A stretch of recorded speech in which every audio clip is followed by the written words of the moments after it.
ঈদের দ্বিতীয় দিনে রাজধানীর বিনোদন কেন্দ্রগুলোতে ছিল উপচে পড়া ভিড়। রাজধানীর হাতিরঝিল, চিড়িয়াখানা, সিনেপ্লেক্স সহ সব বিনোদন কেন্দ্রগুলোতেই ছিল প্রচুর মানুষের সমাগম। হাতিরঝিলে খোলা বাতাসে পরিবার নিয়ে ঘুরতে এসেছেন অনেকেই।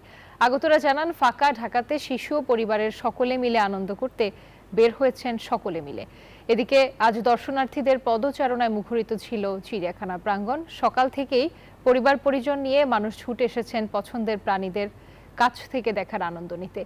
ঈদের দিন দর্শনার্থীর সমাগম কম হলেও ঈদের দ্বিতীয় দিনে পরিবার নিয়ে আসেন অনেকেই। এছাড়া সিনেপ্লেক্সগুলোতেও ছিল দর্শকদের ভিড়। প্রাণী এখানে সবগুলো দেখতে আমার ভালো লাগে। বাঘ, হরিণ সবকিছুই দেখাবো। চিড়িয়াখানায় এসে আমি এখানে অনেক কিছু দেখতে পাবো। কত কিছু দেখলাম, বাঘ দেখলাম, ভালুক দেখলাম। বান্ডেল থাকলে প্রতি সেনমানিতে টাকা বাঁচবে। বিকাশ সেনমানি বান্ডিল কিনে জিতুন প্রতি লেনদেনে।